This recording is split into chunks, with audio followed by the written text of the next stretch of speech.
Kita akan membaca firman Tuhan pada pagi hari ini yang kita ambil dari kitab Yesaya. Kitab Yesaya pasal yang ke-50, ayat ke-4 sampai ayat yang ke-9. Saya akan membacakan ayat yang genap, ayat 4, dan saya minta jemaat untuk membacakan ayat yang ke-5 dan seterusnya sampai ayat yang ke-9. Tuhan Allah telah memberikan kepadaku lidah seorang murid, supaya dengan perkataan aku dapat memberikan semangat baru kepada orang yang letih lesu. Setiap pagi ia mempertajam pendengaranku untuk mendengar seperti seorang murid. Dan tidak memberontak, tidak berpaling ke belakang. Aku memberi punggungku kepada orang-orang yang memukul aku, dan pipiku kepada orang-orang yang mencabut janggutku. Aku tidak menyembunyikan mukaku ketika aku dinodai dan diludahi.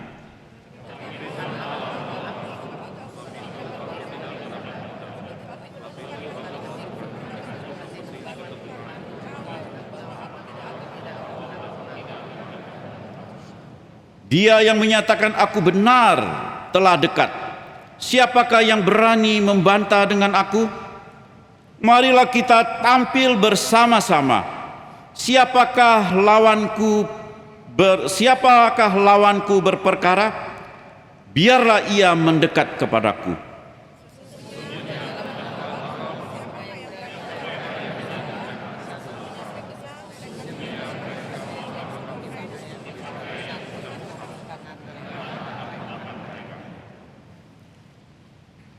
Terpujilah Tuhan, dan biarlah kita menjadi orang-orang yang menjadi pelaku firman Tuhan. Bapak Ibu sekalian, kita tahu bahwa visi atau pandangan adalah hal yang sangat penting. Saya mau tanya, kemanakah arah pandangan hidup kita?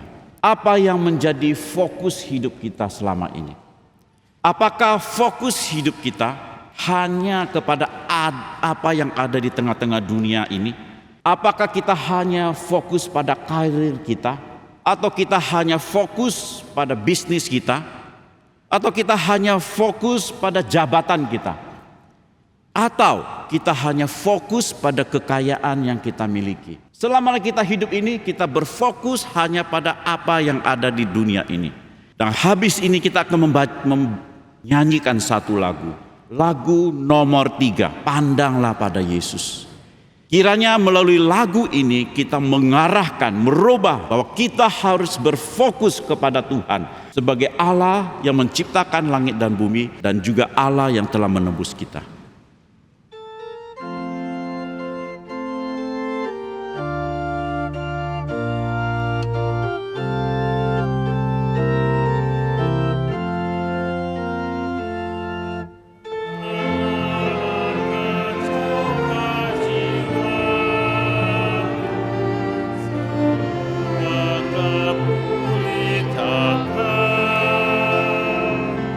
Bahagia dan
sinar kemuliaan-Nya. Selanjutnya kita akan mendengarkan beberapa warta gereja. Yang pertama kita akan melihat warta tentang streaming reform Injili. Tolong ditampilkan.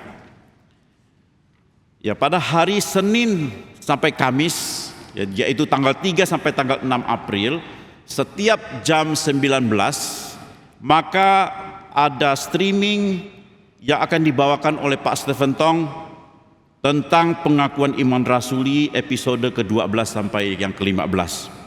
Kemudian pada tanggal 7 April ya kita akan ada streaming juga dan juga fisik ya untuk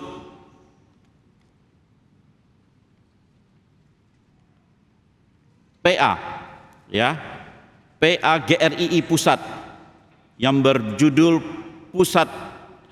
Puncak Pertandingan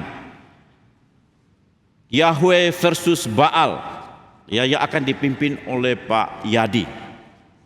Kemudian pada hari Sabtu tanggal 8 April akan ada streaming Kapin Banjarmasin pada tahun 2012 ya. Kemudian yang saya mau tekankan pada pagi hari ini adalah minggu depan adalah ada 2 acara penting. Yang pertama adalah hari Jumat akan ada acara kebaktian Paskah. Kebaktian Paskah ini adalah gabungan seluruh Jabotabek, akan diselenggarakan dengan menggunakan 3 bahasa. Ya, seluruh Jabotabek, perhatikan. Kemudian ibadah ini hanya ibadah fisik saja. Dan saya berharap kita semua untuk menyiapkan diri karena pada hari itu akan ada sakramen perjamuan kudus. Dan saya mau menekankan bahwa pada hari itu juga ada kebaktian gabungan sekolah minggu. Nah, pada hari Minggu adalah kebaktian Paskah yang akan diselenggarakan pada jam 9, gabungan 3 bahasa. Dan pada hari itu juga ada gabungan kebaktian sekolah minggu.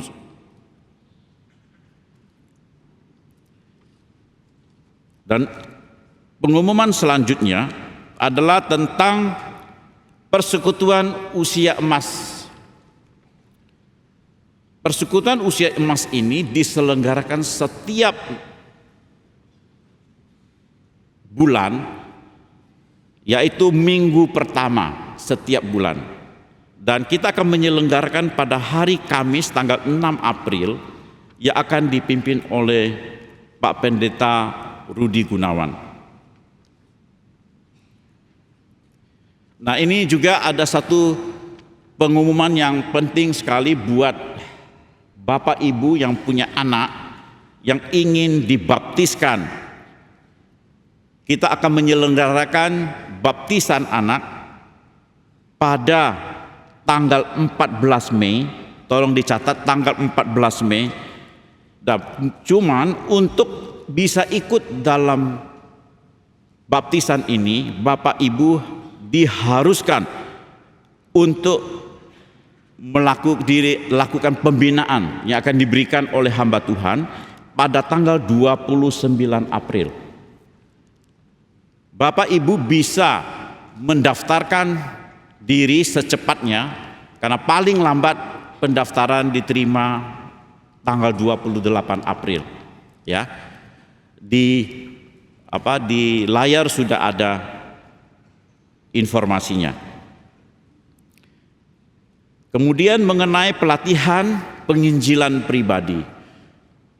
Kita semua dalam kehidupan kita pasti punya orang yang saudara, orang tua yang belum percaya kepada Tuhan. Mungkin kita tidak tahu bagaimana cara kita bisa berbicara kepada mereka. Tidak tahu bagaimana cara berkomunikasi dan menyampaikan berita kebenaran Injil kepada mereka. Nah, ini ada satu kesempatan yang telah diberikan kepada kita untuk bisa ikut dalam pelatihan penginjilan pribadi. Penginjilan pribadi itu berlaku buat setiap orang yang sudah percaya kepada Tuhan. Kita bertanggung jawab untuk menginjili orang yang ada di dekat kita. Sesi pertama sudah dilakukan hari Sabtu kemarin, tetapi kita masih ada 5 sesi selanjutnya. Karena itu saya mengundang buat Bapak Ibu bisa mendaftarkan diri untuk ikut dalam training penginjilan pribadi. Yang selanjutnya kita melihat bahwa pada tanggal 10 April nanti akan ada kapin yang akan dipimpin oleh Pak Tong di Pekanbaru di Sumatera, ya, di daerah Riau.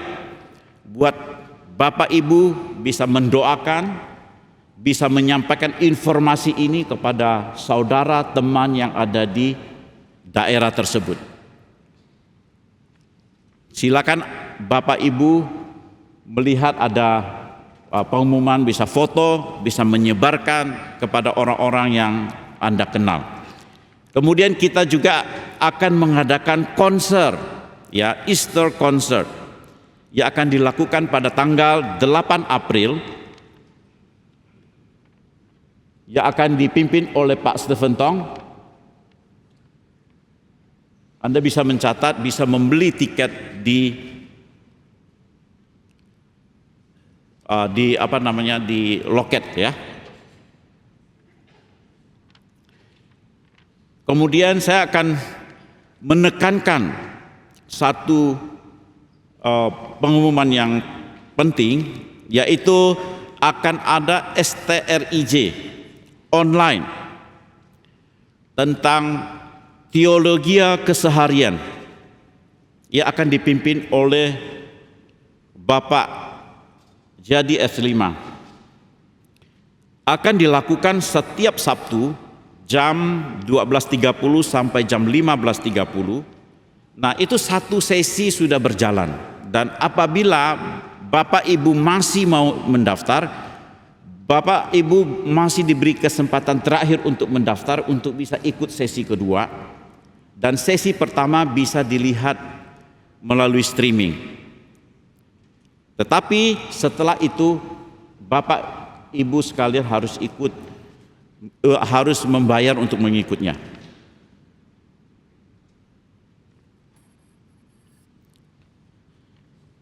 Kemudian yang lain yang harus kita perhatikan pengumumannya adalah seminar pembinaan iman Kristen, antropologi ketiga,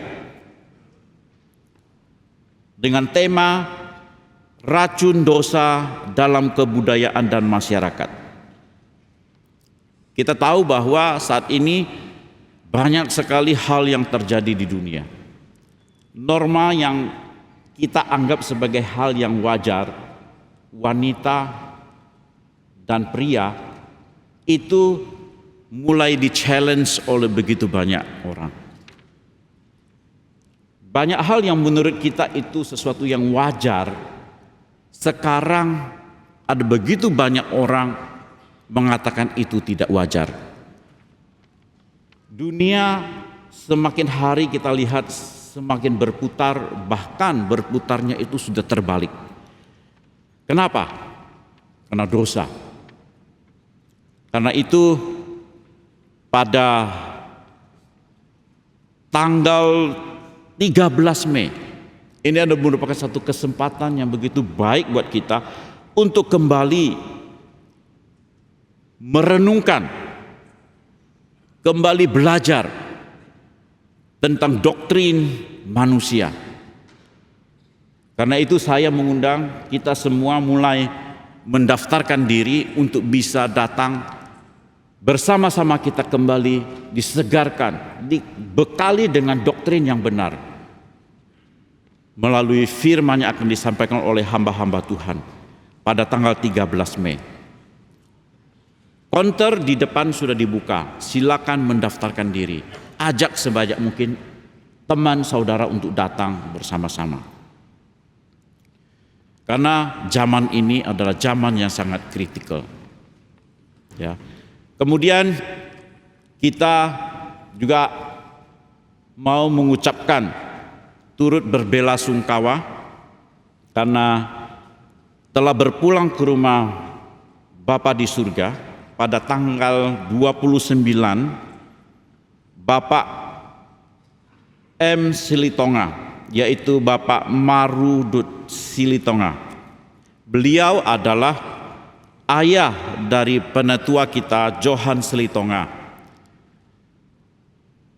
Kami jemaat GRI Pusat mengucapkan turut berbelasungkawa kepada keluarga dan kiranya Tuhan memberi kekuatan kepada mereka. Selanjutnya kita akan bangkit berdiri, kita akan membawakan beberapa pokok doa. Tuhan berdaulat atas dunia ini. Walaupun kita melihat dan mengalami banyak hal yang membuat hati kita kecut dan tawar. Kita lihat hari ini geopolitik berubah, kebobrokan moral manusia, ekonomi yang terus bergejolak, perang dan banyak hal lagi yang terjadi. Itu semua membuat hati kita mungkin merasa kecut. Karena itu saya ingin mengajak kita semua untuk berdoa. Mari kita berdoa. Kita sebagai orang Kristen yang telah dipilih dan gerejanya yang telah ditetapkan menjadi umat Tuhan. Mari kita berdoa kiranya gereja, umat Tuhan menjadi terang dan menjadi garam dunia. Apabila garam, kita sebagai garam dunia sudah tidak menggarami dunia ini, maka dunia ini tidak akan ada harapan. Karena itu saya ingin mengajak kita berdoa untuk kita semua sebagai orang-orang Kristen, sebagai gereja, kita berdoa untuk gereja kita, untuk Tuhan berikan, Tuhan jadikan kita garam dan terang dunia. Mari kita berdoa bersama-sama.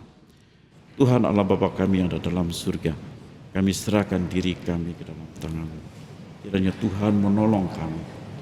Kami melihat dunia yang begitu rusak saat ini, tetapi kami percaya di dalam kedaulatan Tuhan, Tuhan tidak pernah meninggalkan dunia ini.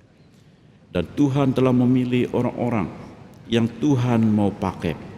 Tuhan memilih orang-orang yang Tuhan selamatkan. Dan biarlah kami sebagai gereja Tuhan dan satu pribadi lepas satu pribadi, kami diberikan hati yang sungguh takut kepada Engkau. Sehingga kami menjadi garam dunia, menjadi terang dunia yang menyinari, yang membawa perubahan, yang membawa pembaharuan, yang membawa hidup kepada orang-orang yang belum pernah mendengarkan firman Tuhan. Kiranya Engkau menolong kami Tuhan. Tuhan pakai gereja-gereja Tuhan menjadi alat untuk menyuarakan kebenaran firman Tuhan di tengah-tengah dunia ini. Karena itu kami serahkan diri kami, hidup kami serahkan ke dalam tangan-Mu. Di dalam nama Kristus Yesus kami berdoa. Yang kedua, kita akan berdoa tentang fokus hidup kita. Apakah saat ini fokus hidup kita hanya kepada dunia ini? Hanya menyenangkan diri kita sendiri? Marilah kita merendahkan diri. Marilah kita membuka hati kita. Berdoa. Kiranya firman Tuhan yang kita dengar setiap hari, bahwa ada perubahan yang Tuhan harapkan terjadi dalam hidup kita. Dan kita mau memfokuskan hidup kita kembali. Berjanji kepada Tuhan untuk memfokuskan mata kita, visi kita, hidup kita kembali kepada Tuhan. Mari kita membuka suara bersama-sama, kita berdoa. Bapa dalam surga, kami sungguh menyerahkan diri kami. Kiranya Tuhan menolong kami. Bila Engkau sendiri yang memberikan kepada kami visi, dan kami mau merendahkan diri kami. Kami mau bertobat, kami mau mohon belas kasih setia Tuhan. Sehingga mulai sekarang kami memfokuskan diri kami kepada Engkau. Dan mau memikirkan pekerjaan Tuhan. Mau memikirkan apa rencana Tuhan yang Tuhan inginkan terjadi dalam hidup kami. dan apa yang Tuhan inginkan kami kerjakan dengan sisa hidup kami. Karena itu kami serahkan hidup kami ke dalam tangan Tuhan. Tolong kami semua Tuhan. Kami serahkan diri kami di dalam nama Kristus Yesus. Kami berdoa. Mari kita akhiri doa syafaat kita bersama-sama dengan kita berdoa doa Bapa kami. Bapa kami yang ada di surga, dikuduskanlah namamu, datanglah kerajaanmu, jadilah kehendakmu di bumi seperti di surga.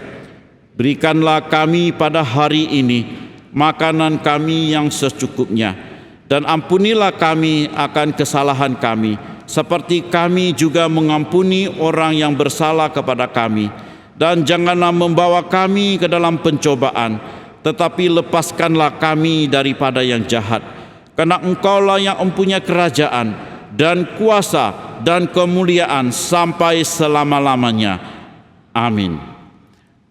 Jemaat dipersilakan duduk. Selanjutnya kita akan mendengarkan paduan suara. Sambil kita menunggu paduan suara untuk naik ke atas, kita akan menyanyikan lagu nomor 3, ayat pertama saja. Silakan.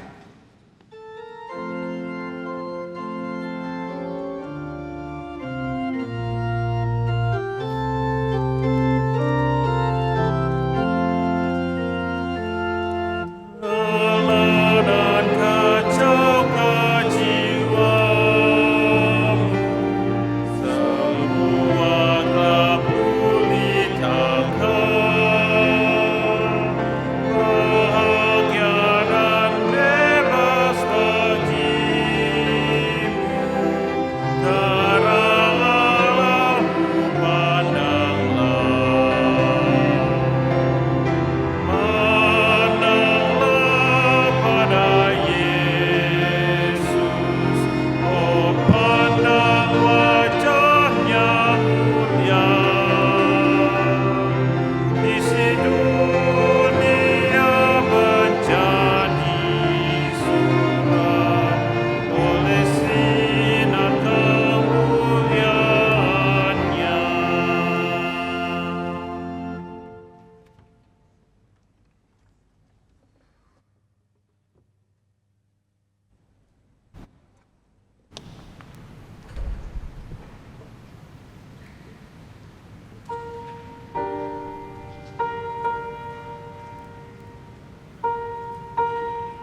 Selamat pagi saudara-saudara.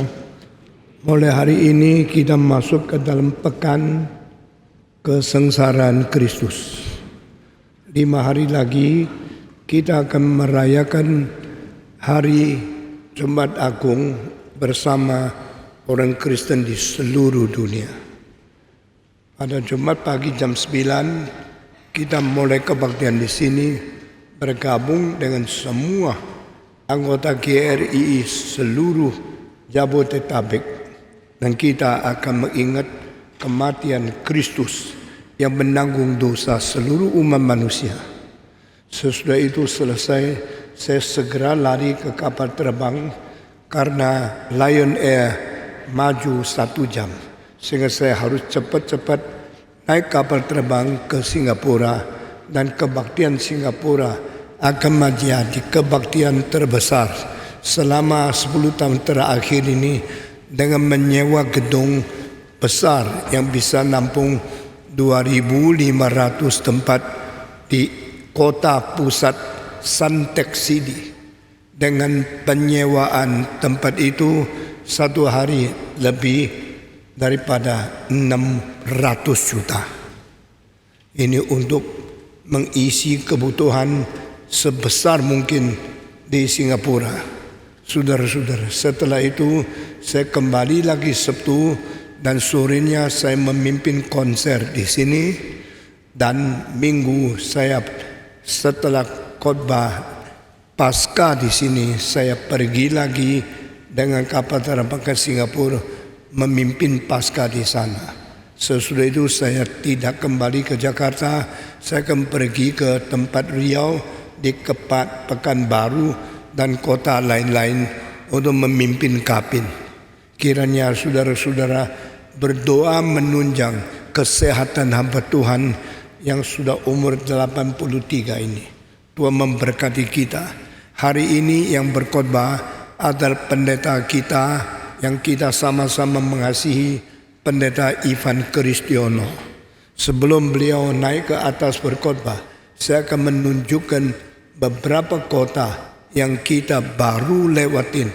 Kapin ke 165, 166 dan 167 di beberapa kota di Sumatera, yaitu dari kota Bukit Tinggi, kota Padang, dan kota di Kepulauan Mentawai. Jadi minggu lalu setelah saya khotbah di Singapura, esoknya Senin pagi saya dari Singapura naik kapal menuju ke Batam. Sesudah sampai di Batam ganti mobil menuju ke airport, dari Batam naik kapal terbang pergi ke Padang. Sampai di Padang langsung ganti mobil, jalan darat 3 jam lebih sampai di Bukit Tinggi. Selesai Bukit Tinggi kembali ke Padang. Setelah Padang kita naik kapal 3 jam menuju Pulau Mentawai. Saudara-saudara, semua kebaktian dipimpin oleh Tuhan dan sesuai dengan kebutuhan setiap kota, sehingga Tuhan sangat memberkati kita. Di kota Bukit Tinggi kita hanya pakai gedung untuk memimpin Kapin yang tidak banyak orang yang mengikuti. Ini adalah kota Kapin di Bukit Tinggi. Sesudah itu masih banyak orang maju ke depan. Lalu hari esoknya kita pergi ke kota yang adalah kota Padang. Kota Padang adalah kota yang sedikit Kristen. Dan kota Padang ada satu gedung yang sangat besar, bisa isi lebih 100.000 orang. Kota ini banyak orang Tionghoa yang sangat kuno dan sangat pikiran tradisional. Dan waktu itu saya pergi diizinkan pakai gedung ini. Dan waktu itu banyak orang Tionghoa juga datang, katanya Stephen Tong terkenal. Mereka mulai menempati tempat itu mendengar. Waktu sampai di situ saya kaget karena saya disambut dengan barongsai, tung tung tung tung tung tung gitu. Waduh, pertama kali Kapin yang menyambut kebudayaan Tionghoa barongsai. Lalu saya masuk, duduk di situ, saya berkhotbah. Saya harus khotbah apa? Tidak bisa langsung khotbah Kristen. saya harus membandingkan sifat agama yang ada pada setiap zaman dan setiap bangsa, yaitu manusia mau mengerti firman, mengerti kebenaran alam semesta. Nah, di situ saya kutip Konghucu, saya kutip Mencius, saya kutip akan Lao Tzu. Sesudah itu saya bicara tentang yang disebut kebenaran alam semesta, yaitu bukan dewa tapi firman. Tao, firman itu kebenaran alam semesta, dan ini dipikirkan oleh orang Tionghoa melalui Konghucu. Juga dipikirkan oleh Tionghoa melalui Lao Tzu, dipikir oleh orang Greka melalui orang-orang dari Stoicisme, dari Heraclitean School, lalu dipikirkan oleh India melalui agama Brahma. Dan Brahma itu sama artinya dengan Logos, Logos sama artinya dengan Tao, Tao artinya sama dengan firman kebenaran. Dan ini akhirnya muncul di kitab suci. Jadi orang Tionghoa mulai mendengar perubahan dan persamaan antara filsafat Tionghoa, filsafat Barat, filsafat kuno, filsafat Asia, filsafat Eropa, dan akhirnya Tao menjadi firman. Firman, bahkan Tao itu adalah Allah. Allah yaitu firman menjadi daging, lahir menjadi umat manusia, namanya Yesus. Nah, setelah bicara sampai kekristenan, sebagian yang mulai tertarik dan sebagian mulai melawan. 7 tahun kemudian saya bilang saya pergi lagi pakai tempat yang sama bikin kapin. Ternyata yayasan daripada gedung itu sudah setuju tempat itu menjadi tempat yang boleh dipinjam oleh agama apapun. Sehingga kita boleh pinjam dan kita boleh pakai tempat itu. Nah, ini kali adalah kali kedua saya pimpin kebaktian di Kota Padang. Nah, sudah terus tayangkan kebaktian itu. Dari depan melihat ke belakang, dari mimbar lihat ke belakang. Akhirnya orang datang makin lama makin banyak, makin lama makin banyak. Hampir dipenuhi oleh 1000 orang. Ini kebaktian kapin, pekabaran Injil tentang Kristus sebagai juru selamat yang boleh diterima oleh semua orang. Dan kali ini tidak ada barongsai, dan kali ini kita lebih berani mengkhotbahkan Injil Kristus di kota itu. Kita bersyukur kepada Tuhan. Ini tempat sekarang bisa dipakai Kristen, bisa dipakai Katolik, bisa dipakai agama lain. Tuhan telah membuka kemungkinan orang pelan-pelan memberikan kesempatan Injil masuk ke dalam hatinya. Saudara-saudara, menembus satu masyarakat, menembus satu tembok kebudayaan yang keras, yang ribuan tahun, itu tidak gampang. Tapi KRII harus minta kekuatan dari Tuhan, minta bijaksana dari Roh Kudus, dan minta keluasan bagaimana membawa orang kembali kepada Yesus Kristus. Ini kota kedua yang maju ke depan banyak sekali juga. Berkat Tuhan tidak berhenti-henti berada di tengah-tengah kebaktian yang kita layani. Sesudah selesai, kami kembali lagi dari Padang mau menuju ke Pulau Mentawai. Ternyata Pulau Mentawai itu sangat jauh daripada Padang. Maka pagi-pagi kami sudah sampai di pelabuhan. Kami naik kapal, dan kapal yang bisa menampung kira-kira 200 orang itu membawa kita berlayang-layang di tengah-tengah laut. Hari itu ombaknya tidak besar. Sampai 3 jam baru kita sampai di Mentawai. Kita sampai di Mentawai, ini tempat orang Kristen. Tetapi sedang luntur. Kami menyelidiki situasi di situ. Kami berdoa, Tuhan beri kekuatan dan beri bijaksana, beri kuasa, beri cinta kasih, sampaikan berkat untuk kota di Kepulauan Mentawai ini. Ini drone dari atas melihatkan ribuan orang yang ikut kebaktian di tempat itu. Dan saya berkhotbah dan saya memberikan pendapat mengenai bagaimanakah manusia beragama. Karena manusia diberikan kekekalan dari Tuhan. Manusia diberikan kemoralan dari Tuhan. Manusia beri penyembahan dari Tuhan. The nature of eternity, the nature of morality, and the nature of worshiping God. Ini menjadi 3 dasar manusia beragama. Tetapi akhirnya agama, karena ada dosa, tidak mungkin mencapai. Eternity has no direction. Morality have no standard. And worship nature has no right object. Manusia kekal, tapi entah arahnya di mana. Manusia bermoral, tetapi tidak tahu standarnya itu apa. Manusia mempunyai daya menyembah Tuhan, tapi tidak tahu Tuhan itu di mana. Itu sebab perlu Yesus Kristus. Khotbah-khotbah di Kapin itu khotbah-khotbah paling dasar, yang paling bersifat prinsipil, yang paling penting untuk membuat fondasi iman orang kembali kepada Tuhan. Itu sebab kalau saudara belajar teologi, belajar segala macam aliran, kalau belajar penginjilan harus lihat Kapin, harus dengar khotbah di Kapin. Kapin 167 khotbah di seluruh Indonesia, dari Sabang sampai Merauke. Itu adalah tempat mempelajari khotbah tentang penginjilan yang paling penting. Lebih dari masuk sekolah teologi 4 tahun. Banyak orang ikut Kapin, ikut jalan sini, jalan sana. Saya lihat tidak banyak yang ikut mau mengerti penginjilan itu apa. Jadi saudara jangan kira sudah ikut Stephen Tong ke sini sana engkau sudah banyak tahu Kapin.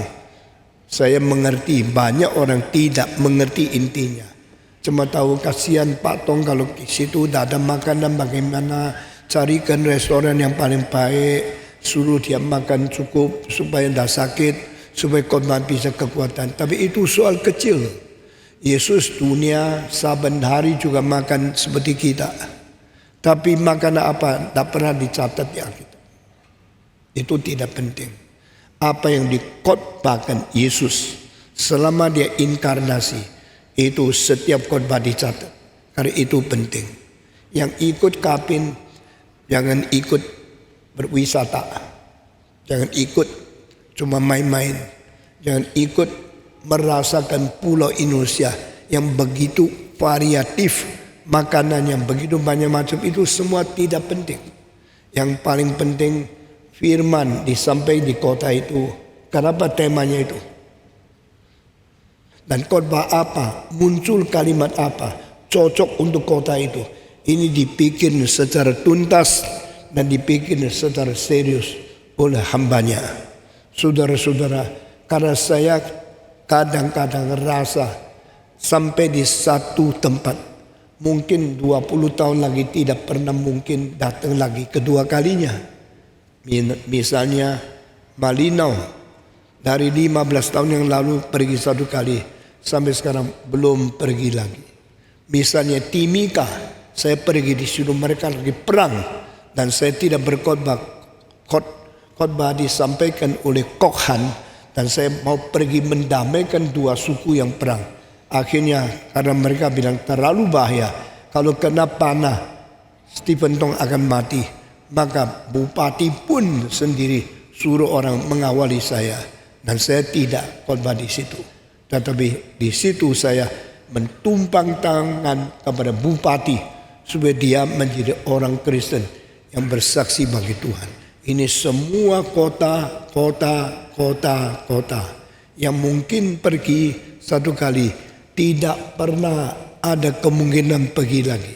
Jadi saya harus sangat menghargai kesempatan yang langka itu. Saya harus bertanggung jawab, khotbahnya tidak salah. Saya harus memilih firman yang cocok untuk tempat itu, untuk daerah itu, dan untuk zaman itu. Karena saya kalau sudah pergi, saya tidak pergi lagi. Puluhan tahun saya tidak kembali lagi kesempatan itu. Kalau mereka dengar yang tepat, akan mempengaruhi kekristenan sesudah itu. Ini tugas yang berat dan ini beban yang sangat sulit untuk saya sebagai pengkhotbah Kapin. Kita bersyukur kepada Tuhan. Kota 167 di Mentawai. Dan setelah Paskah, saya tidak kembali ke sini. Saya langsung dari Singapura, lalu pergi ke Batam, lalu pergi ke Pekanbaru, pergi ke kota-kota lain, berlangsungkan kota ke 168, 169, 170. Saudara-saudara, Anda mempunyai seorang pendeta yang tidak kenal capek, tidak kenal bahaya, tidak kenal sehat atau sakit. Cuma taunya melangsungkan firman Tuhan, memberitakan Injil di dalam dunia ini. Apakah zaman ini masih banyak pendeta seperti ini? Saya tidak tahu. Tapi saya tahu, saya telah dipanggil bukan untuk hidup seenaknya sendiri, hidup untuk menjadi berkat, hidup untuk mentuangkan seluruh bakat dan seluruh kesehatan untuk Injil di dalam zaman ini. Seperti zaman Paulus di dunia, dia banting tulang mati hidup, mengabarkan Injil setia sampai dia mati. Demikian, sekarang saya umur 83. Saya telah pikir 2 minggu yang lalu, kalau mungkin 4 tahun lagi masih bisa khotbah, saya akan merayakan pelayanan khotbah 70 tahun. Dari tahun 57 sampai tahun 2037. Jadi ini ada 70 tahun melayani firman. Mungkin saya tidak ya atau tidak. Ini akan menembus dan menerobos dan memecahkan rekor dunia. Seorang pendeta sudah 70 tahun masih berteriak-teriak dengan berita yang sama. Manusia berdosa, Tuhan Yesus juru selamat.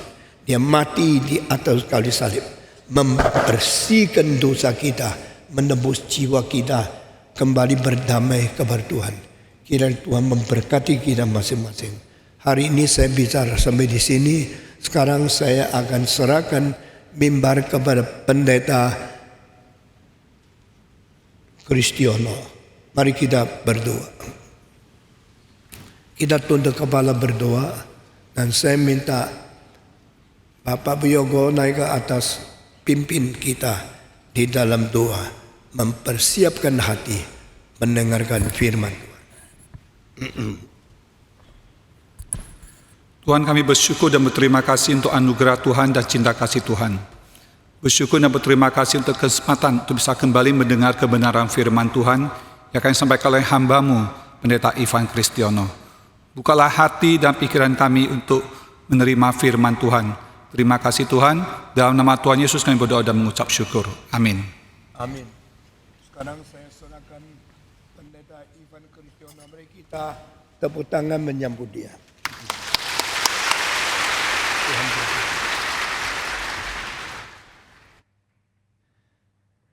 Saudara sekalian, saya pernah berdiskusi dengan satu pasangan yang mau mengajukan untuk baptis dalam percakapan katekisasi. Saya tanya berapa lama jadi orang Kristen, mereka laki dan perempuan pasangan, mereka menjawab belum lama, sekitar baru 2 tahunan. Terus kemudian saya tanya, bagaimana Anda menjadi seorang Kristen? Dia bilang, Pak, tadi saya adalah orang yang agama A, pasangan saya agama B, lalu kemudian kita mau pacaran dan kita mau serius menikah. Lalu kemudian kita pikir, wah kita nggak baik kalau agama beda, kita mesti agama sama. Terus kemudian yang satu bilang, aku ikut agamamu, kamu ikut agamaku, nanti kita sama-sama susah, tarik-tarikan. Ya sudah, kita pilih bukan agamaku, bukan agamamu, kita cari agama yang di luar kita. Lalu kemudian setelah itu, ada brosur apa saudara? KKR Pendeta Stephen Tong di depan. Di Expo ya, GI Expo di depan. Saudara masih ingat ya, Pak Tong beberapa kali mengadakan KKR di situ. Lalu mereka cerita, kami datang ke kebaktian itu, berdiri di sebelah belakang, melihat-lihat karena mereka belum pernah ikut kebaktian Kristen.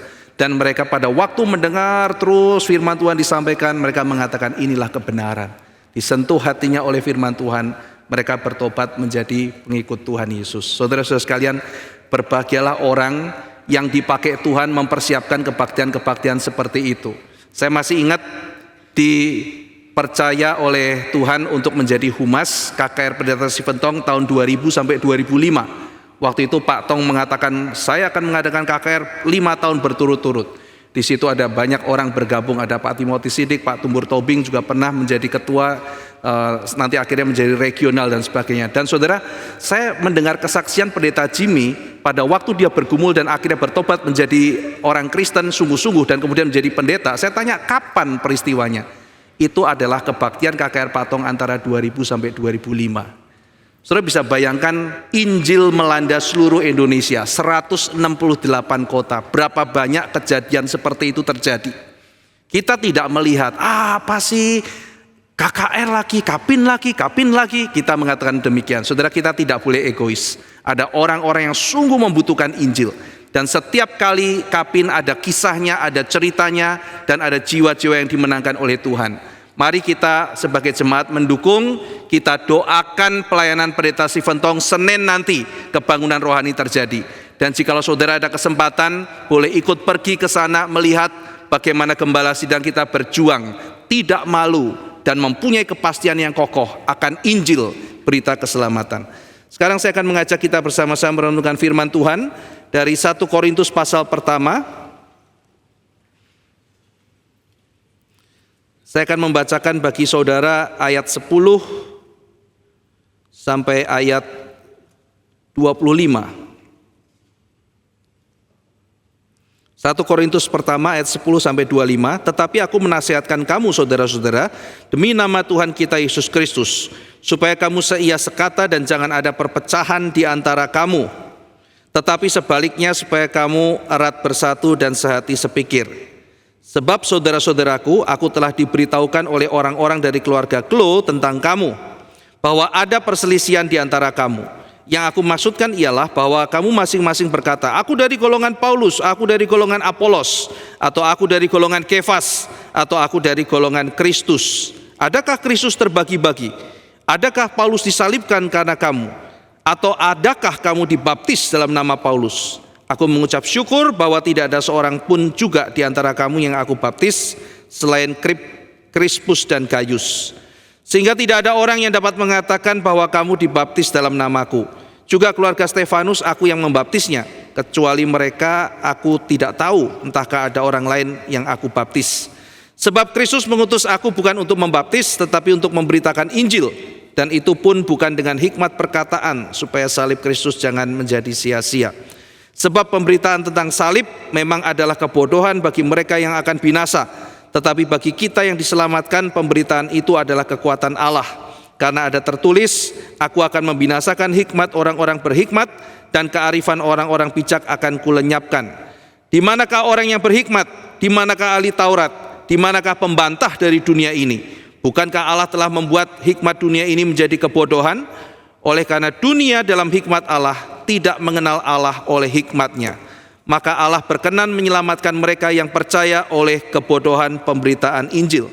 Orang-orang Yahudi menghendaki tanda, orang Yunani mencari hikmat, tetapi kami memberitakan Kristus yang disalibkan. Untuk orang-orang Yahudi suatu batu sandungan, dan untuk orang-orang bukan Yahudi suatu kebodohan. Tetapi untuk mereka yang dipanggil, baik orang Yahudi maupun orang bukan Yahudi, Kristus adalah kekuatan Allah dan hikmat Allah. Sebab yang bodoh dari Allah lebih besar hikmatnya daripada manusia, dan yang lemah dari Allah lebih kuat dari manusia. Mari kita sekali lagi berdoa. Tuhan, kami mohon pertolongan dalam perenungan kami menjelang Jumat Agung.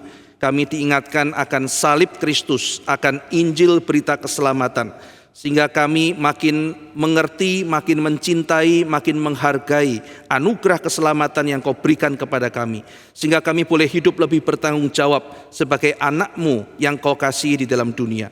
Terima kasih ya Tuhan, dalam nama Tuhan Yesus kami berdoa. Amin. Saudara, saya akan menjelaskan sedikit konteks dari kitab Korintus yang kita baca.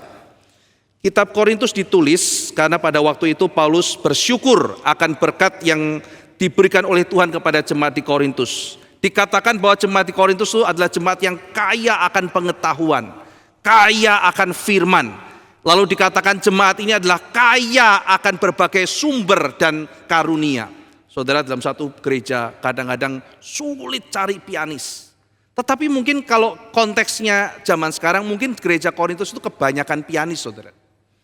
Sulit sekali mencari guru sekolah minggu. Mungkin kalau gereja Korintus banyak guru sekolah minggu.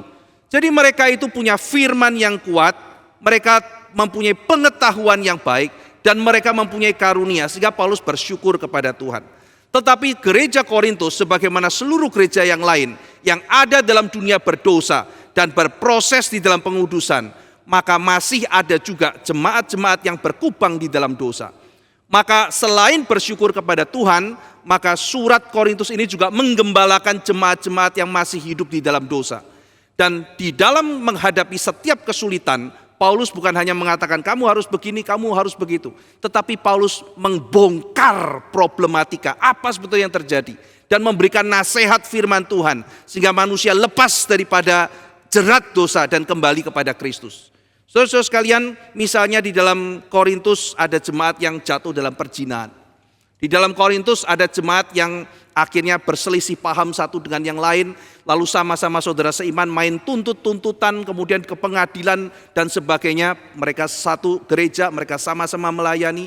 Ada orang-orang yang akhirnya begitu egois, ada orang-orang yang akhirnya kemudian tidak memperhatikan yang lain, saling membenci satu dengan yang lain. Saudara, Paulus bicara mengenai perjamuan kudus. Perjamuan kudus, di situ ada orang-orang yang datang duluan. Mereka rata-rata adalah orang yang mempunyai waktu fleksibel, lebih berada. Tapi kemudian mereka menghabiskan makanan. Sehingga kemudian pekerja-pekerja yang datang belakangan tidak kebagian roti dan anggur untuk perjamuan.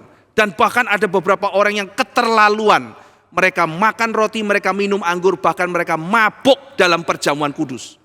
Paulus menasihati dan dengan keras mengecam tindakan mempermainkan perjamuan Tuhan.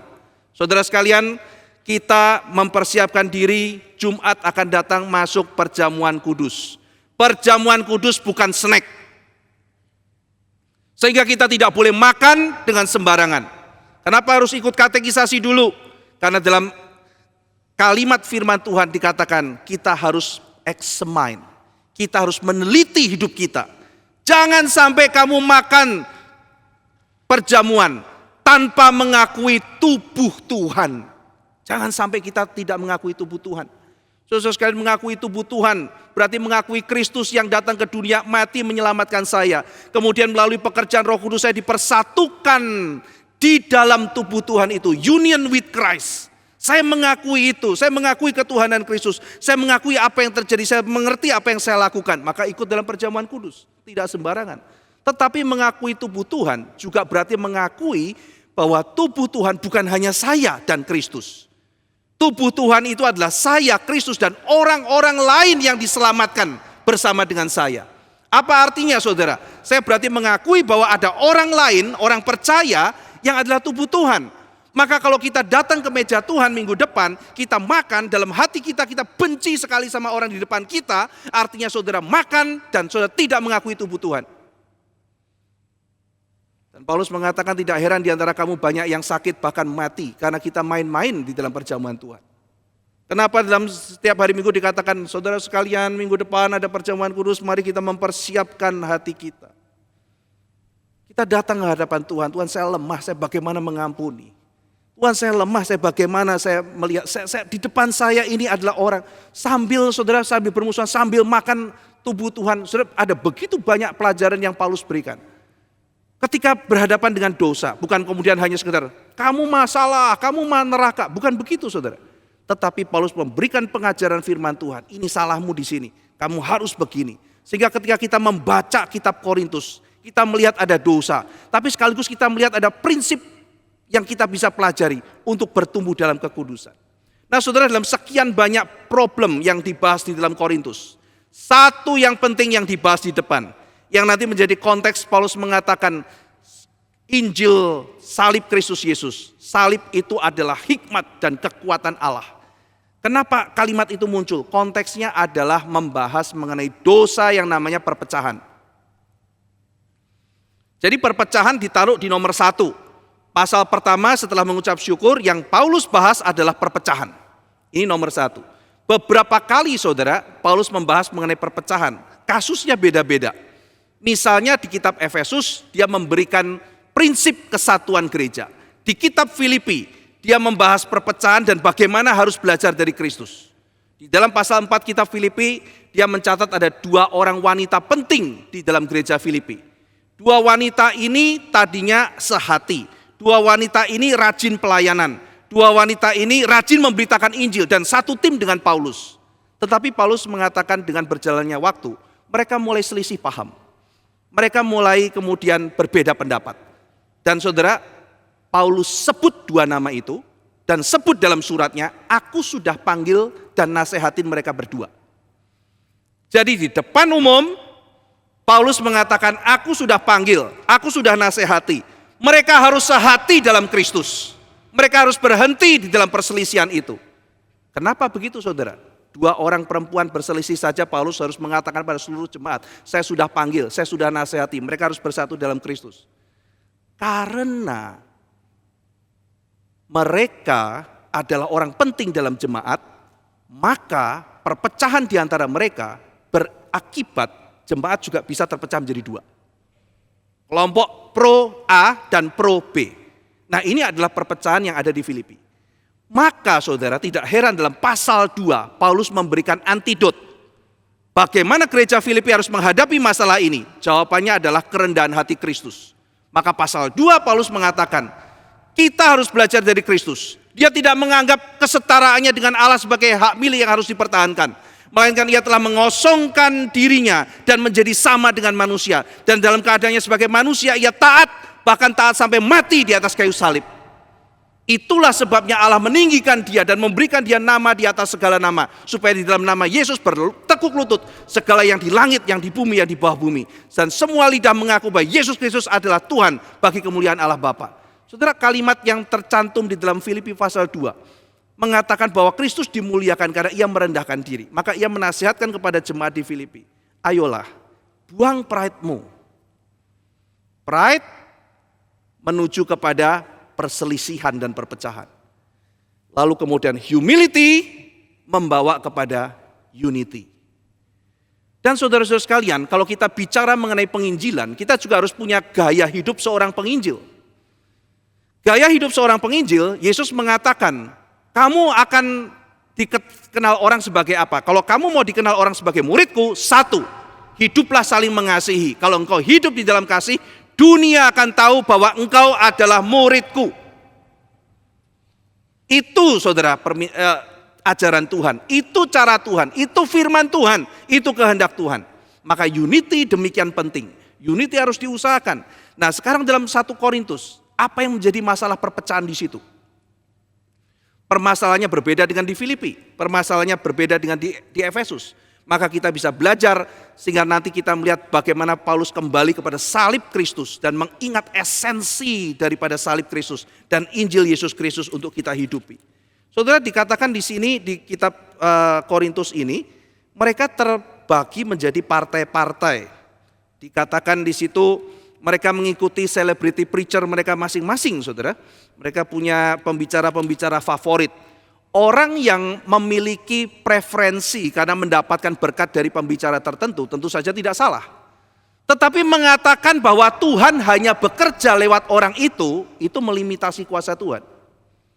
Lalu kemudian ketika mengatakan bahwa ini benar dan yang semua yang lain kita harus sikat karena salah, itu yang problem. Dan kemudian menyikat semua orang yang punya tendensi kepada yang lain dari kita, itu yang problem. Dan itu yang terjadi dalam jemaat di Korintus. Nah saudara sekalian, kalau kita membaca dari teks yang tadi kita sudah perhatikan, di situ ada ditulis bahwa Paulus mengetahuinya dari keluarga Chloe. Keluarga Chloe memberitahu mengenai ada perselisihan, jadi disebut nama, jadi keluarga Chloe itu langsung bicara kepada Paulus, lalu kemudian menyatakan ini terjadi sesuatu di gereja Korintus. Gereja Korintus ini didirikan oleh Paulus, saudara. Paulus itu pendiri, tetapi tampaknya tidak semua orang itu pro kepada pendiri gereja. Jadi tidak semua orang pro kepada Paulus. Kenapa? Karena di ayat 12 dikatakan ada partai Paulus atau golongan Paulus, atau terjemahan lain ada partai Apolos, ada partai Kefas, dan partai Kristus. Jadi gereja itu ada faksi-faksi yang saling menyerang satu dengan yang lain.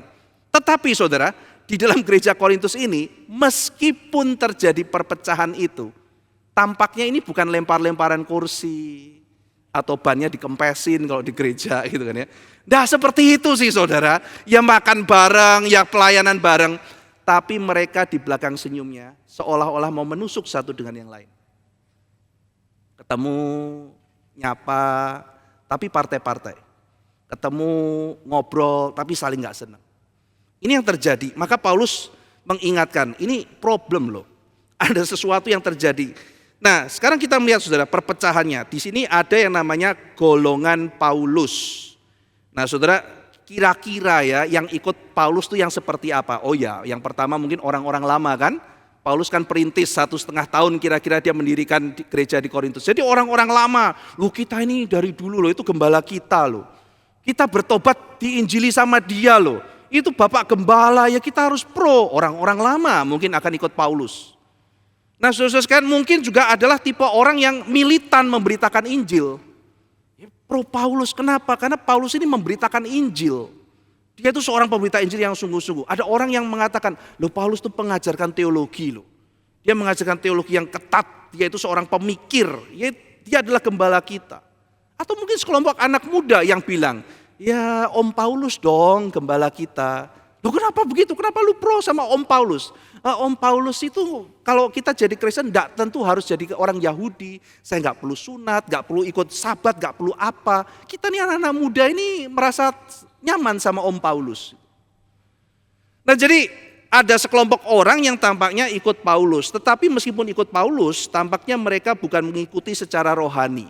Bukan akhirnya menjadi orang yang bertumbuh dalam anugerah Tuhan, tetapi memanfaatkan Paulus untuk identitas dirinya dan tampaknya bersengketa dengan yang lain. Dan Paulus tidak suka itu. Paulus menanyakan, apakah aku itu mati bagimu? Apakah Paulus disalibkan buat engkau? Apakah Kristus terbagi-bagi? Apa kamu dibaptis dalam nama Paulus? Paulus heran. Kita ini cuma pemberita Injil. Saya Paulus itu mendirikan. Apolos itu cuma menyiram. Kenapa kamu terbagi-bagi begitu? Kita ini cuma pemberita. Saudara sekalian ada partai Apolos. Apolos orang penting, 6 kali namanya disebut dalam kitab suci.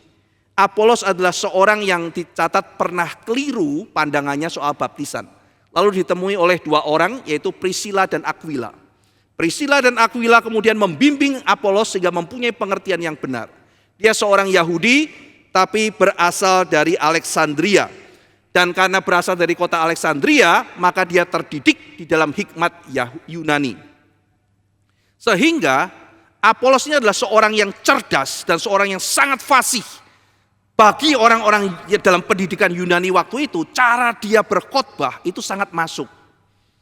Sehingga mungkin orang mengatakan, nah bicara khotbah Paulus itu old style gitu. Ini namanya khotbah itu ya Apolos ini. Stylenya, retoriknya, gayanya, ini mesti kayak begini. Khotbah itu akademis gitu loh. Kurang akademis gitu. Nah ini baru khotbah. Yang Paulus itu bukan khotbah itu. Payah itu. Nah mulai terjadi saudara. Makanya Paulus mengingatkan, loh kita ini gak boleh elitis. Saya menanam, Apolos menyiram. Yang mempertumbuhkan bukan saya atau Apolos. Tuhan yang mempertumbuhkan. Saudara sekalian dimanapun juga ya kita pasti akan menjumpai bahwa mendengar khotbah yang baik itu anugerah. Mendengar khotbah yang baik itu anugerah. Elitisme itu dosa. Elitisme itu dosa. Saya sering mengutip ada nasihat orang mistik ya. Orang menunjuk ke bulan. Nah itu loh bulan seperti seorang pengkhotbah menunjuk kepada Tuhan. Terus orangnya tuh ngelihat, loh nak kamu lihat apa? Malah ngelihat telunjuknya saya. Telunjukmu bagus ya Pak. Loh, lihat telunjukku bagus itu loh, bulannya itu. Yang dilihat bukan bulan, yang dilihat telunjuknya. Terus dikagumi. Sama seperti orang lihat kitab suci. Kitab suci seperti cermin. Dilihat, wah kitab sucinya bagus ya, indah ya, bagus. Tapi nggak dilaksanakan saudara. Melihat kitab suci, melihat betapa buruknya diri atau hal yang salah, didandani, seperti kitab suci. Tetapi lihat kitab suci dikagumi tapi gak dilakukan. Jadi berhenti di tengah. Maka kemudian dia melihat kepada orang yang memberitakan firman, tapi tidak sampai kepada esensi firman dan melakukannya. Sehingga tidak heran saudara terjadi perselisihan. Partai Petrus, ini orang-orang kayak apa yang ikut partai Petrus kira-kira ya? Petrus itu orangnya tradisional, Yahudi banget. Nah ini kan old school kan, kok ini culture kita ini loh. Gimana pun kita ini Kristen kan dari Yahudi kan, jadi culture-nya ini jangan hilang. Ini orang-orang Yunani sudah nggak ngomong lagi orang bahasa orang-orang Yahudi. Jadi nanti culture kita, Sabat apa semua hilang semua di situ. Nggak benar. Nah Paulus ini orang yang menyederhanakan Injil, menggampangkan Injil, sampai akhirnya yang penting dapat masa banyak. Paulus dituduh saudara. Nanti kita membaca dalam 2 Korintus, tuduhannya makin lama makin gak karu-karuan. Paulus menggampangkan supaya dapat masa. Paulus kemudian sengaja bikin gampang supaya dapat uang dan sebagainya. Wah, Paulus ketika dihantam seperti itu maka dia perlu mempertahankan kerasulannya. Dia perlu mempertahankan mengapa dia menjadi seorang pemimpin gereja. Bukan karena dia merasa tersinggung.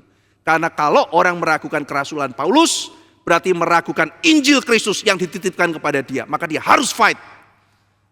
Gembala itu saudara ya, sambil kadang-kadang ngelus, sambil kadang-kadang mukul. Kita melihat apa yang terjadi pada Paulus. Kamu mau saya datang pakai apa? Lembut atau pecut? Ada saatnya dengan lembut menolong orang untuk keluar dari dosa. Ada saatnya keras menghadapi orang yang tidak mau bertobat dan membahayakan gereja. Nah inilah yang dilakukan oleh Paulus.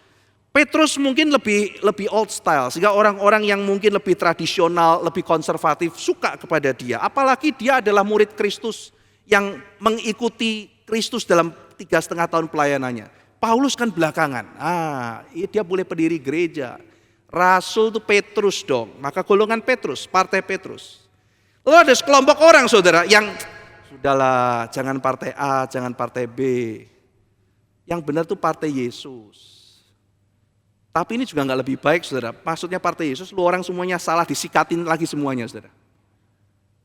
Nggak lebih benar juga. Ini sama kan, apa lu reform, lu apa baptis, lu Anglikan, gua dong biblical gitu. Tapi juga nggak lebih benar gitu kan. Jadi seolah-olah dia membuang semuanya itu, tetapi diamnya sendiri spiritnya juga sama. Nah, jadi di sini ketika Paulus sudah mengetengahkan nih loh, ini problemmu di sini ya. Harusnya satu, tidak terbagi, tapi sekarang terbagi-bagi. Kenapa? Ada spirit apa di belakang ini? Nah, Paulus sekarang membongkar saudara. Kira-kira begini. Kamu sudah Kristen tapi kamu lupa salib itu apa? Mengapa terjadi seperti ini? Karena kamu lupa kamu diselamatkan dan dipanggil oleh salib yang sangat penting dan sangat esensial. Berita salibnya itu kamu lupa. Kamu ternyata meskipun sudah diselamatkan, kamu mengikuti konten berita salib versi dunia. Itu sebabnya karena kamu mengejar apa yang dunia kejar, bukan apa yang Tuhan kehendaki, akhirnya gereja menjadi seperti ini. Saudara, apa yang diinginkan oleh manusia? Maka di sini Paulus bicara, orang Yahudi mencari tanda, orang Yunani mencari hikmat. Dan bukankah sampai hari ini gereja Tuhan terpikat itu lebih daripada Injil Kristus Yesus dan salib yang sedemikian sederhana. Orang Yahudi, kata Paulus, mencari tanda atau semeia. Apa itu tanda saudara? Tanda itu begini, aku tuh cari Mesias. Mesias itu kalau datang dia akan turun dan membawa pengharapan masa depan. Apokaliptik hope itu akan digenapi oleh Mesias. Jadi pesan yang saya inginkan adalah pesan yang spektakuler. Kesuksesan. Tindakan-tindakan seperti Tuhan melepaskan Israel keluar dari Mesir. 10 tulah, laut terbelah, hancurnya kerajaan-kerajaan, balas dendam, yang kayak begitu. Makanya aku mau mimbar yang mengatakan kita jangan dipermalukan, kita hebat, kita hancurkan semua orang-orang yang menghina kita. Mati semua mereka, kita jaya. Itu saudara. Makanya cerita-cerita kayak begitu kan kalau di medsos kan seneng. Banyak saudara tuh video-video kayak begitu.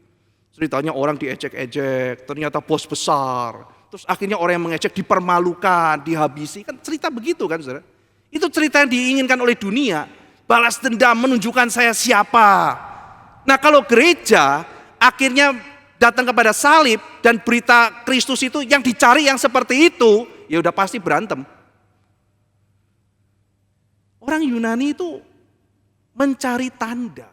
Itu yang mereka, orang Yahudi mencari tanda. Itu yang mereka cari, hal spektakuler, Injil sukses.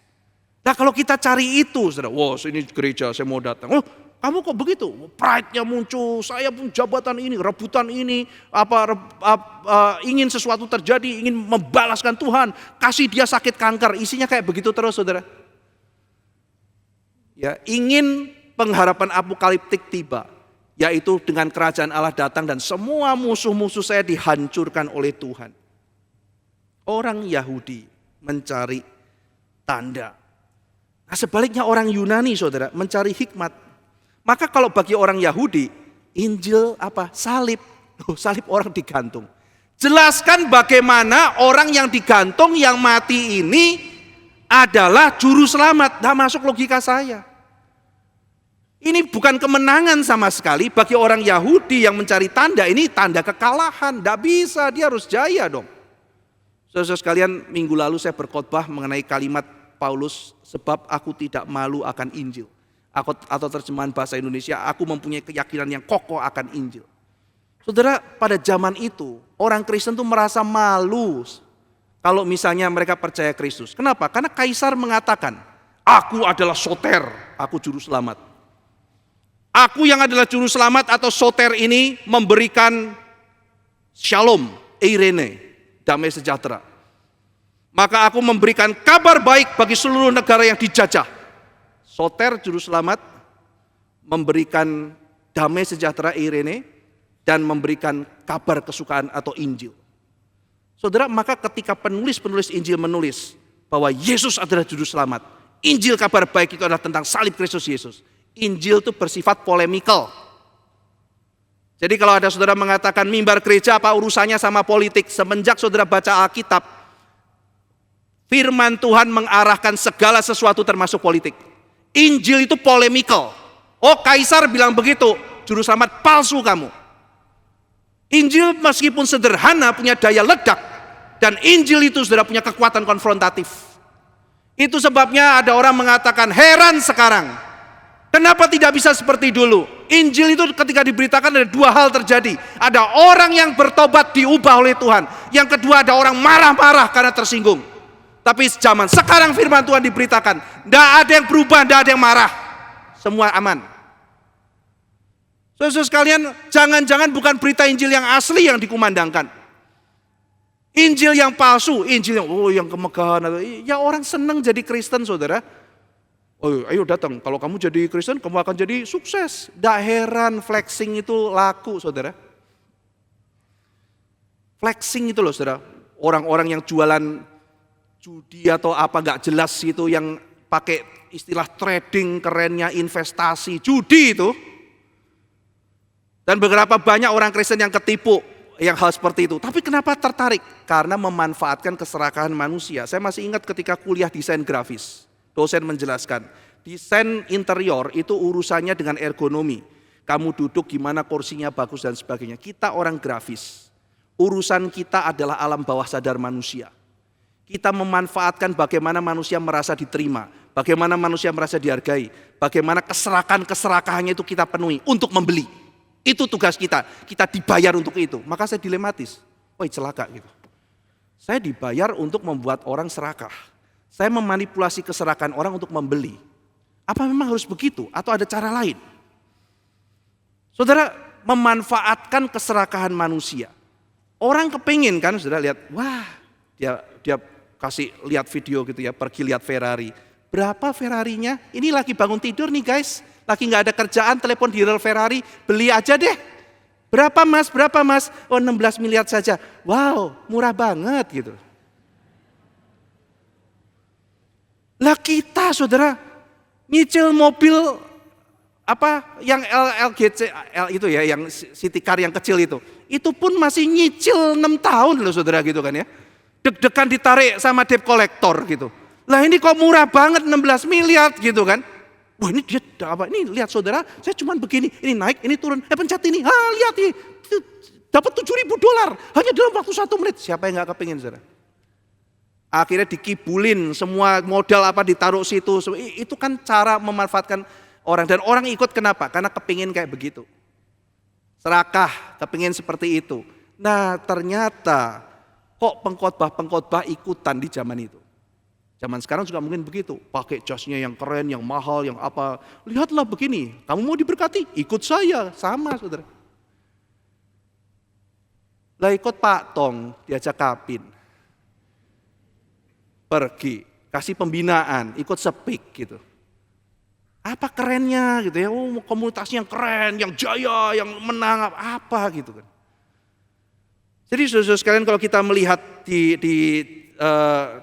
zaman itu saudara ya, bagaimana orang Yahudi mencari tanda. Kita melihat tidak heran ya mereka terjadi akhirnya perselisihan satu dengan yang lain. Dan Injil itu tidak punya daya konfrontatif. Kenapa? Karena orang nggak sempat untuk tersinggung saudara.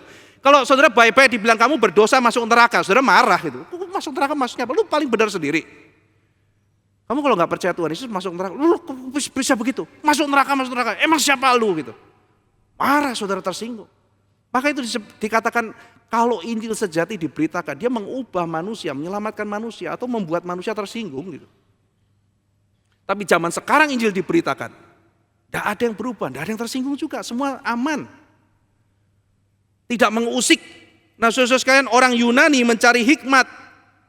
Khotbah tuh yang intelektual gitu loh, yang seperti Apolos atau apa standar. Mereka punya standar rasionalitas sendiri saudara. Mereka punya standar rasionalitas sendiri. Dan mereka bingung ini apa-apaan ini Tuhan berkata mana bisa.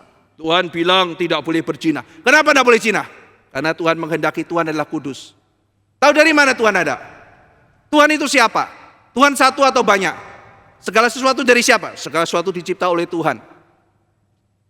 Segala sesuatu dari Tuhan. Tuhan itu apa? Tuhan itu siapa? Tuhan itu di mana? Tuhan itu bagaimana? Tuhan sifatnya seperti apa? Tahu dari mana kamu Tuhan? Dari indramu, dari pemikiranmu. Mereka punya standar sendiri saudara. Mereka punya bijaksana sendiri. Kita harus berbuat baik. Apa itu baik? Apa itu standar baik? Siapa menentukan baik dan jahat? Tahu dari mana baik dan jahat? Filsafat Yunani punya kompleksitas sendiri, menakjubkan saudara. Tetapi juga tidak ada arah. Ada sebuah drama sindiran kepada Sokrates. Sokrates tidak begitu, tapi ini drama sindiran. Diceritakan Sokrates saat itu mengajar, lalu ada seorang bapak kaya. Dia bilang, anakku saya mau sekolahkan kamu sama Sokrates. Ini drama sindiran ya saudara, ini bukan kejadian sebenarnya. Saya bayar miliaran sekolah sama Sokrates, bapakmu pengen kamu hebat. Dia sekolah sama Sokrates, lulus pulang ketemu bapaknya. Nah anakku sudah pinter, sudah hebat. Sekarang canggih pengetahuan modern. Tiba-tiba dia pukul bapaknya. Ketika bapaknya ngomong, sekarang lakukan apa yang kau inginkan. Pukul, buak, bapaknya jatuh. Bapaknya bilang, saya papamu, kamu berani pukul aku. Loh emang kenapa Pak? Kan Papa bilang lakukan apa yang kamu mau. Aku gak suka apa-apa, aku sukanya pukul Papa. Kurang ajar kamu. Atas dasar apa Papa mengatakan kurang ajar? Siapa menentukan baik tidak baik? Ya memang dari dulu begitu. Dari dulu kan bisa dari dulu diterima. Siapa tahu dari dulu salah. Tapi kalau orang tua itu tidak baik. Tidak baik menurut Papa, baik menurut aku. Sudah kacau bukan gitu? Secara epistemologi standarnya apa? Itu kalau orang Kristen bilang standarnya Tuhan. Bagaimana Tuhan menjadi standar? Jadi orang Yunani punya rasionalitasnya sendiri, dan berdasarkan rasionalitas Yunani, kok bodoh ya, percaya kayak gitu aja. Apa itu? Disalib lalu kemudian percaya itu. Maka saudara, orang-orang Romawi nantinya sangat menghina orang Kristen yang menyembah Tuhan kok kalah, Tuhan kok digantung di atas kayu salib. Nyembah tuh Tuhan yang menang. Kaisar disembah tuh cocok, nyembah kok Kristus. Saudara sekalian, maka Paulus mengingatkan nih loh, ini yang dicari oleh orang-orang dunia. Orang dunia tuh begitu, maka mereka menganggap salib itu kebodohan. Mereka menganggap salib itu gak berhikmat. Mereka menganggap salib itu lemah. Cinta. Saya pernah ngobrol sama teman yang belajar politik. Menurut kamu gimana ya? Orang-orang itu pakai golok, kita pakai cinta. Kapan kita menang gitu? Golok ya, berubah peraturan. Demo cinta nggak diubah-ubah gitu saudara. Iya kan, kalau sudah lihatin loh, demo kasih kurang greget tapi bawa ke jalan bawa golok, kok kelihatannya berhasil gitu. Tapi teman itu bilang, Pak Ivan, tapi kalau belajar dalam sejarah ya, gerakan-gerakan besar itu gerakan cinta loh, bukan gerakan golok. Bagaimanapun juga meskipun itu lambat, kebenaran, keadilan, cinta kasih, itu mengubah dunia. Biasanya setelah itu digorok-gorok, lah keadilan muncul. memang harus ada martir kan saudara ya. Tetapi sejarah dunia diubah oleh itu. Nah jadi apa yang dianggap lemah oleh dunia ini, Paulus mengatakan, yang dianggap oleh dunia ini lemah, justru itu adalah rahasia kekuatannya. Nanti Paulus akan jelaskan, saudara. Jadi inilah yang dunia maui, inilah yang dunia inginkan. Dan pesan ini tampaknya karena diinginkan dunia sepanjang zaman sampai hari ini, mau dilanggengkan oleh gereja, bahkan gereja yang sejati. Selamat itu bukan karena perbuatan kita, saudara. Maka Injil itu adalah ancaman pada kemandirian, gua nih hebat, diancam sama Injil, saudara. Kita tuh nothing, semuanya sama, kita semuanya membutuhkan Tuhan. Tidak peduli siapa kita butuh Injil. Itu menakutkan bagi sebagian orang, saudara. Maka Injil itu ancaman bagi keberadaan kita, ancaman bagi kemandirian kita, ancaman bagi arogansi kita.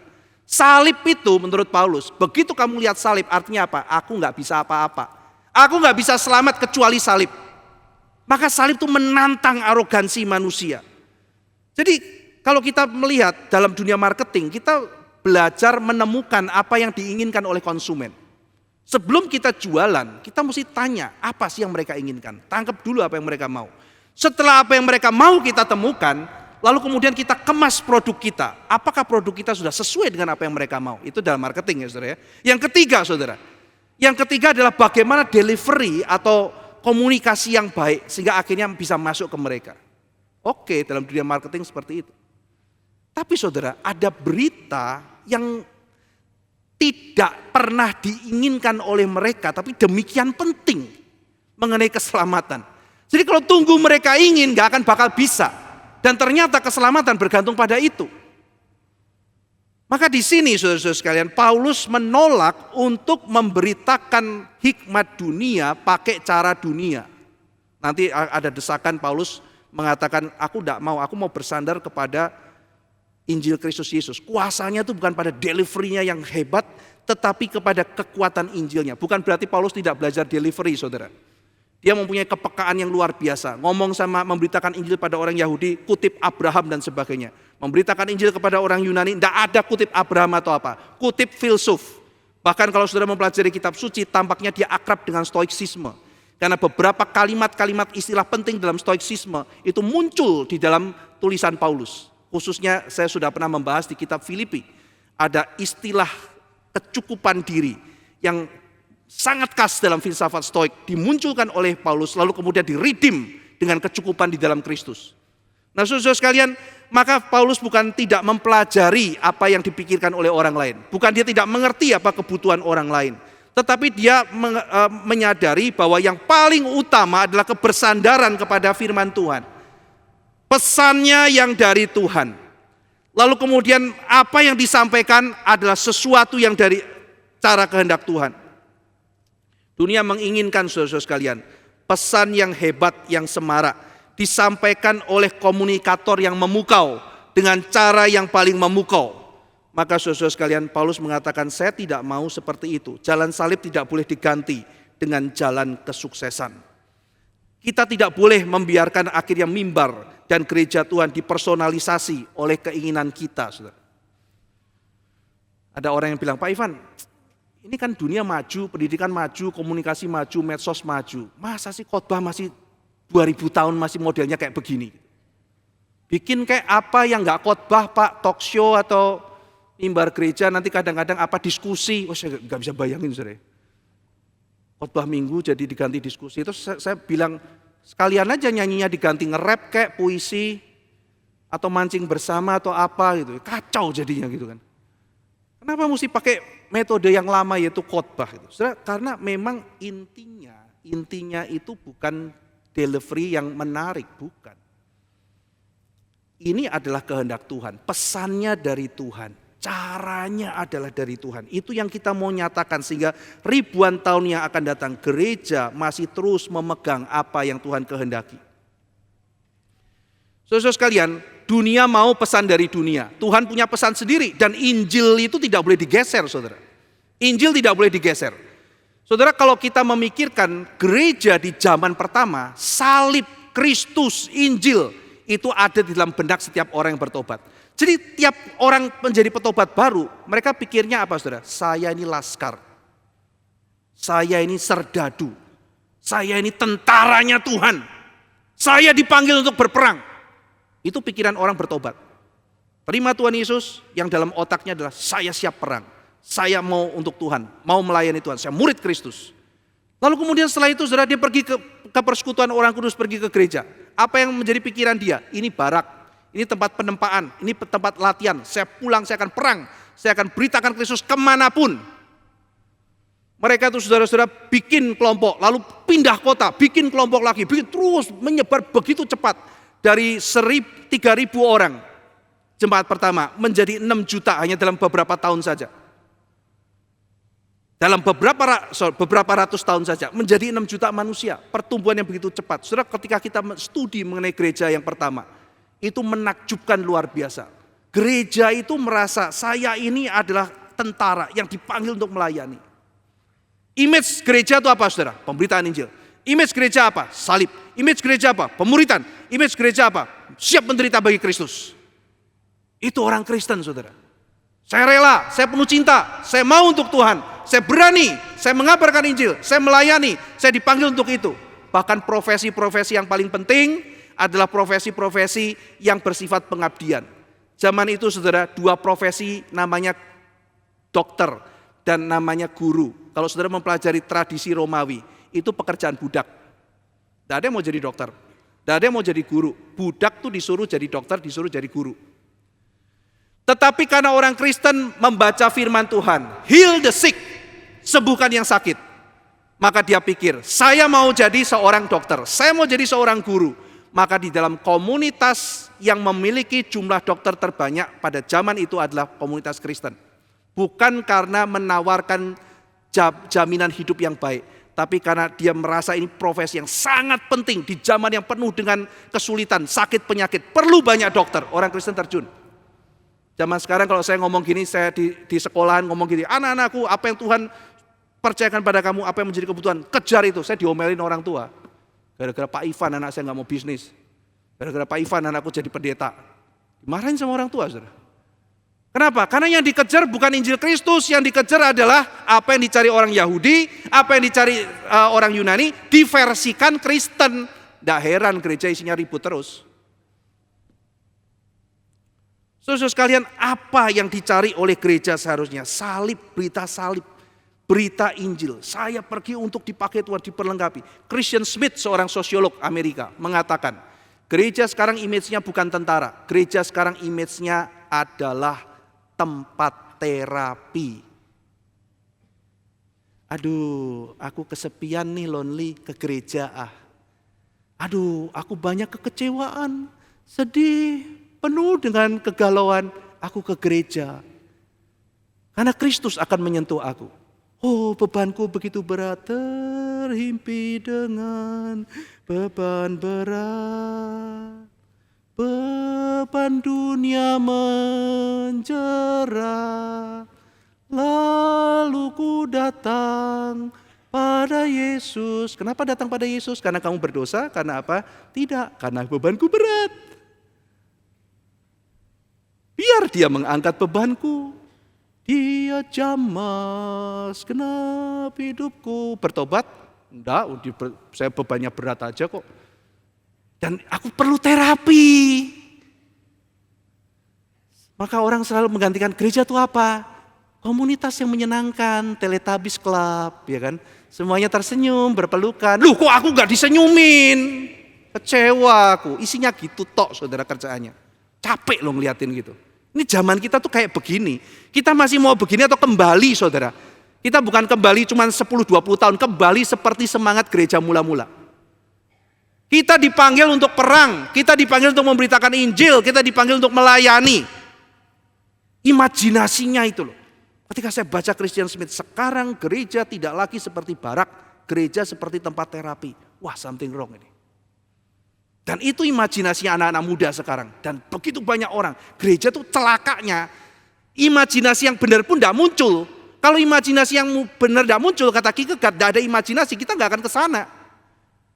Ideal yang benar pun tidak muncul, idealnya sudah kacau.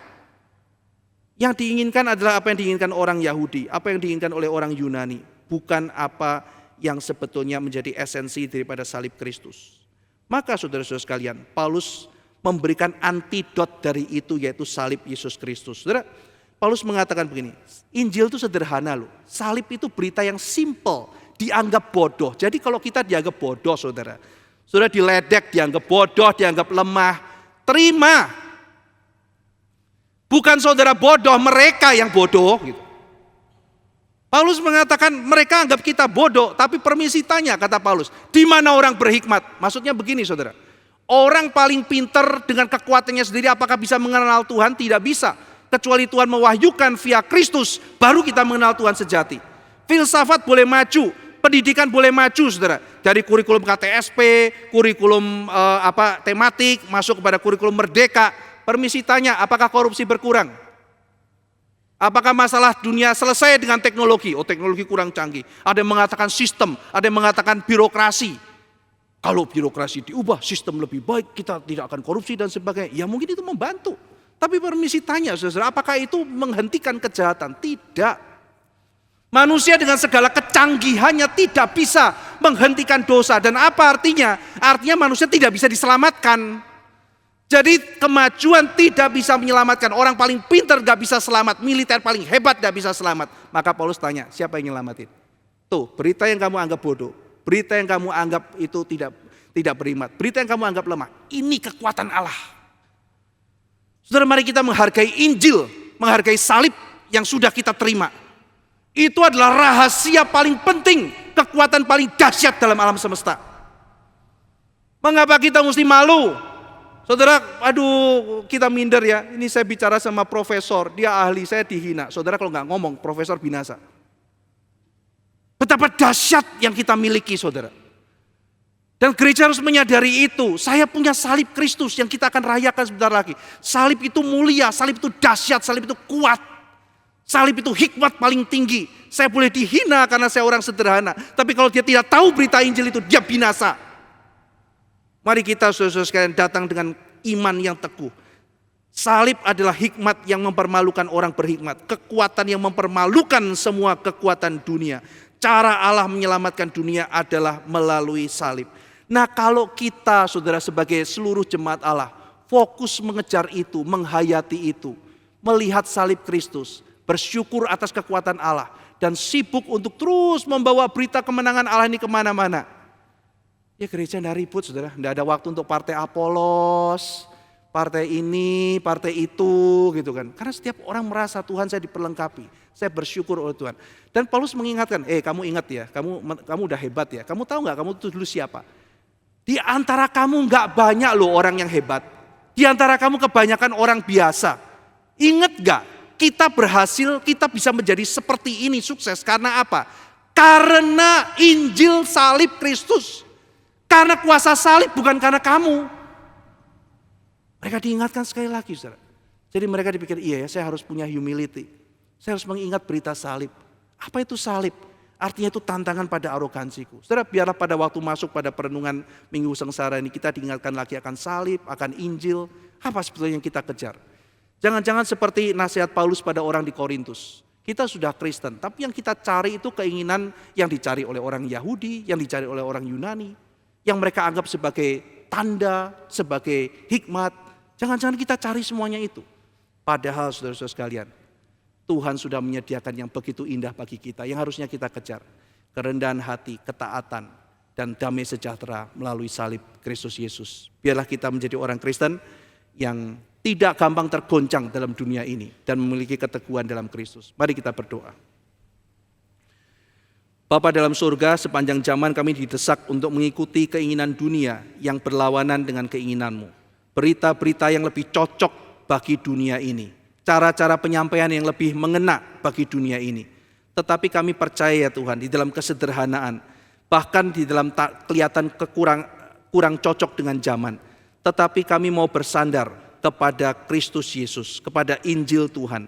Dan kami mau ya Tuhan percaya pada kuasa salib Kristus yang akan Tuhan pakai untuk menyelamatkan orang berdosa. Tolong kami sebagai gereja berfokus pada salib, berfokus pada Injil, dan tidak berfokus pada keinginan dunia yang merasuk ke dalam gereja, menjadi agen-agen daripada keserakahan dalam dunia. Tuhan tolong kami menjadi orang-orang yang menjalankan kehendak Kristus. Dalam nama Tuhan Yesus kami berdoa. Amin. Saudara, saya mengundang kita bangkit berdiri dan kita akan masuk dalam pengakuan iman rasuli. Aku percaya kepada Allah, Bapa yang Maha Kuasa, Khalik langit dan bumi, dan kepada Yesus Kristus, anaknya yang tunggal Tuhan kita, yang dikandung dari Roh Kudus, lahir dari anak darah Maria, yang menderita sengsara di bawah pemerintahan Pontius Pilatus, disalibkan, mati dan dikuburkan, turun ke dalam kerajaan maut, pada hari yang ketiga, bangkit pula dari antara orang mati, naik ke surga, duduk di sebelah kanan Allah, Bapa yang Maha Kuasa, dan dari sana ia akan datang untuk menghakimi orang yang hidup dan yang mati. Aku percaya kepada Roh Kudus, gereja yang kudus dan am, persekutuan orang kudus, pengampunan dosa, kebangkitan tubuh, dan hidup yang kekal. Amin. Silakan duduk. Saudara, ada pengumuman, kebaktian Jumat Agung tidak di relay live ya, jadi diharapkan jemaat juga boleh hadir. Tidak ada relay live, jadi bagi jemaat-jemaat yang ada di Jabodetabek, kita akan berkumpul bersama di tempat ini. Namun bagi jemaat-jemaat yang di luar Jabodetabek, saya ambil contoh misalnya ada di Surabaya atau di Medan, kita akan ada relay tetapi berada di gereja masing-masing. Jadi relaynya bukan ke rumah-rumah, tetapi jemaat berkumpul ke gereja dan relay dilakukan di gereja. Karena akan ada perjamuan kudus bersama-sama. Demikian pengumuman yang ditambahkan. Kita akan kembali memuji Tuhan, lagu nomor 4, dan kita akan memberikan persembahan.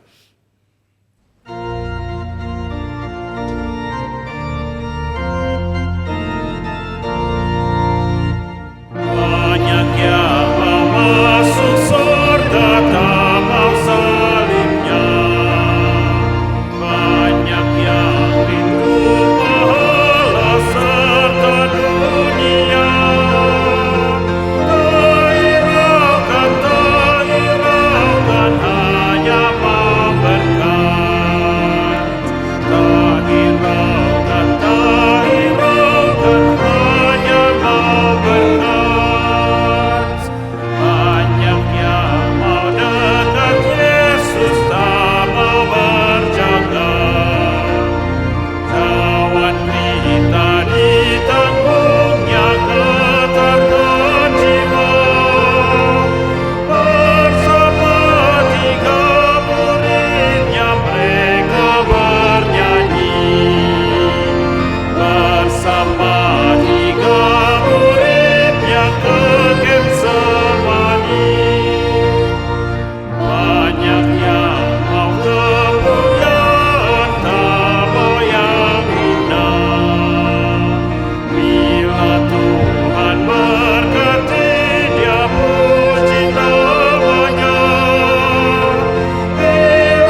masuk dalam doa persembahan.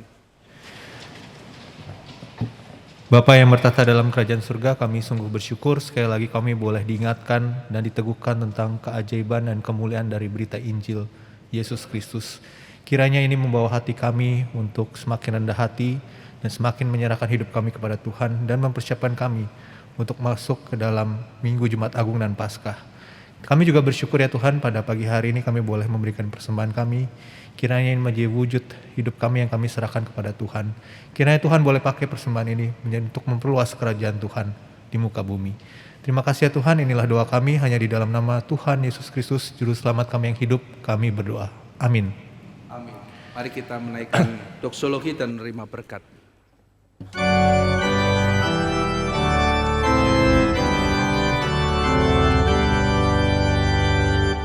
Puji Allah Bapa Putra, puji Allah Roh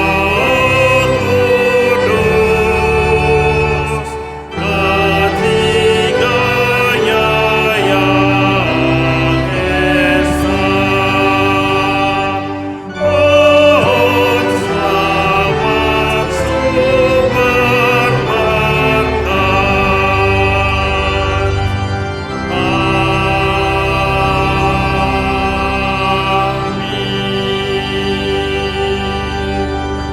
Arahkanlah hati dan hidupmu kepadanya, dan biarlah engkau pulang dengan membawa berkat dari Tuhan.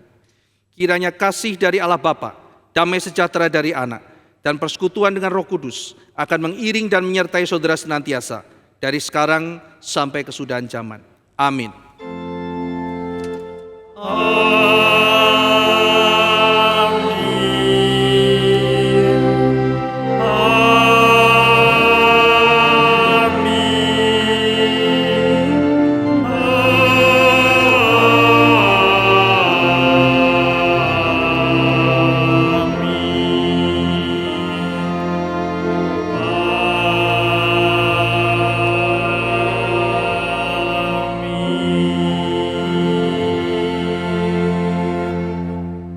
Mari persilakan duduk, waktu teduh dan kebaktian selesai. Tuhan memberkati.